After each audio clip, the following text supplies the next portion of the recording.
Star ప్లేయర్లు ఇద్దరు అద్భుతమైన ఫామ్లో ఉన్నారు. ఆషామాషి రేంజ్లో కాదు.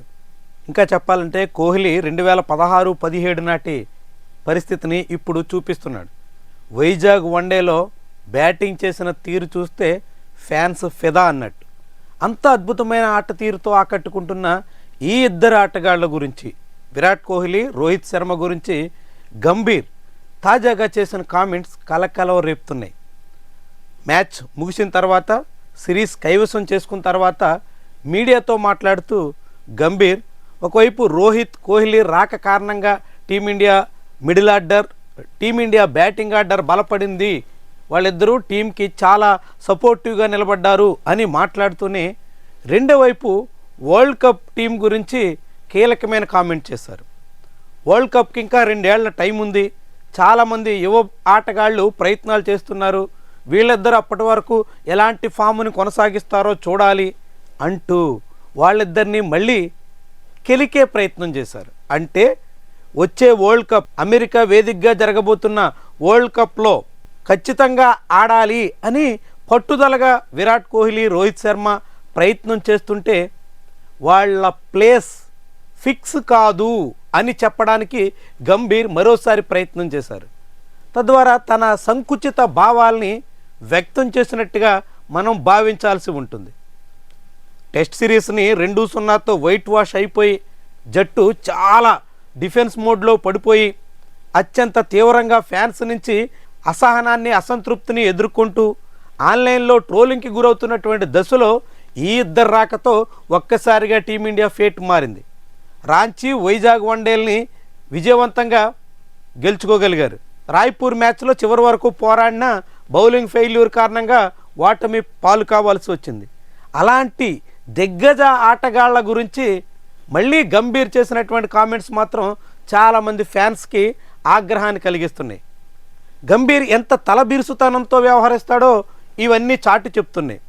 సిరీస్ గెలిపించినటువంటి ఇద్దరు ఆటగాళ్ల మీద గౌరవం కొద్దైనా విమర్శలు కానీ, వ్యతిరేక వ్యాఖ్యలు కానీ చేయకుండా సంయమనం పాటించాలి.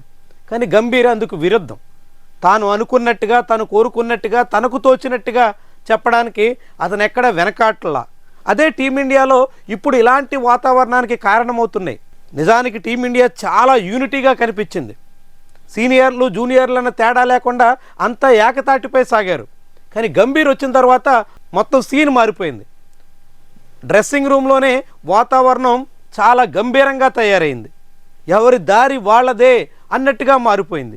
కోచ్కి, సీనియర్లకి సంబంధాలుండు, సీనియర్లకి జూనియర్లకి అంతగా పొసగదు. ఇలా అనేక సమస్యలకి గంభీర్ రాక కారణమైంది. అలాంటి గంభీర్ తన కోచ్ సీటు ఎన్నాళ్ళు ఉంటుందో ఎవరికీ తెలియదు. అలాంటి ఊగిసలాట్లో ఉన్న కోచ్ ఇప్పుడు సీనియర్ల గురించి చేస్తున్నటువంటి కామెంట్స్ మాత్రం చాలామందికి రుచించట్లేదు. ఈ సిరీస్లో విరాట్ కోహ్లీ ఏకంగా 302 రన్స్, 151 యావరేజ్తో సాధించినటువంటి తీరు ఆషామాషి కాదు. ఇక వన్డే సిరీసుల్లో మ్యాన్ ఆఫ్ ది సిరీస్లా దక్కించుకున్నటువంటి ప్లేయర్ల జాబితాలో సచిన్ టెండూల్కర్ తర్వాత సెకండ్ ప్లేస్లో కోహ్లీ వచ్చాడు. సచిన్ టెండూల్కర్ టోటల్గా 15 సిరీసుల్లో మ్యాన్ ఆఫ్ ది సిరీస్గా నిలిస్తే ఇప్పుడు విరాట్ కోహ్లీ 12 సిరీసుల్లో మ్యాన్ ఆఫ్ ది సిరీస్గా నిలిచాడు. ఆ క్రమంలోనే Sanath Jayasuriya 11 man of the సిరీస్ల రికార్డ్ని విరాట్ కోహ్లీ బ్రేక్ చేశాడు. అంతేకాకుండా రోహిత్ శర్మ తన కెరీర్లో 20,000 రన్స్ మైల్ రాయినే అందుకున్నాడు. ఇంటర్నేషనల్ కెరీర్లో 20,000 రన్స్ సాధించినటువంటి 4th ఇండియన్ బ్యాటర్గా రోహిత్ శర్మ నిలిచాడు. అంతకుముందు సచిన్ టెండూల్కర్, విరాట్ కోహ్లీ, రాహుల్ ద్రావిడ్ ఈ ముగ్గురు మాత్రమే ఉన్నారు. అలాంటి దిగ్గజ ఆటగాళ్లను ఉద్దేశించి ఇలాంటి దిగజారుడుతనాన్ని గంభీర్ ప్రదర్శించడమే చాలా విస్మయకరంగా కనిపిస్తుంది. టీమిండియా వరల్డ్ కప్ 2027లో జరగబోతున్నటువంటి మ్యాచ్లకు ముందు మరొక 20-21 వన్డే మ్యాచ్ల వరకు ఆడేందుకు ఆస్కారం ఉంది. అది బైలాటరల్ కావచ్చు, లేదంటే ఆసియా కప్ కావచ్చు, ఇతర మ్యాచ్లన్నీ కలిపిన 20 మ్యాచ్ల వరకు ఆడడానికి ఆస్కారం ఉంటుంది. సో అవన్నీ ఆడాలి అని పట్టుదలగా వీళ్ళిద్దరూ ప్రయత్నం చేస్తున్నారు. చాలా కసిగా ఆడుతున్నారు. వాళ్ళు సిక్స్లు కొడుతున్న తీరు కానీ, గ్రౌండ్లో కదులుతున్నటువంటి వ్యవహారం కానీ. అంతెందుకు ఫైనల్ వన్డేలో రోహిత్ శర్మ బెస్ట్ ఫీల్డర్గా నిన్న మెమొంటో కూడా అందుకున్నాడు. అంటే ఎలా వాళ్ళు ఎంత చురుకుదనంతో సాగుతున్నారో ఇవన్నీ తార్కాణం అన్నట్టు.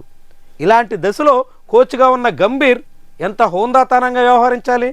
కానీ మరింతగా కెలికి వివాదాన్ని రాజేసి తానే గొప్ప అని చెప్పుకునే ప్రయత్నానికి గంభీర్ దిగజారడం గతంలో గ్రెగ్ చాపెల్ని మించిపోయి సాగుతున్నటువంటి తీరికి నిదర్శనం అన్నట్టు.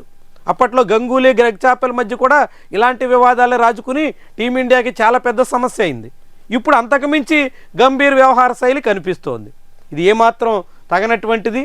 విరాట్ కోహ్లీ అద్భుతమైనటువంటి పెర్ఫామ్ చేస్తున్నాడు. అటు టెస్టు ఇటు T20 రెండు ఫార్మేట్లకి దూరమైన తర్వాత వన్డే మ్యాచ్ల మీదే కాన్సన్ట్రేట్ చేసి అద్భుతంగా రాణిస్తున్నాడు.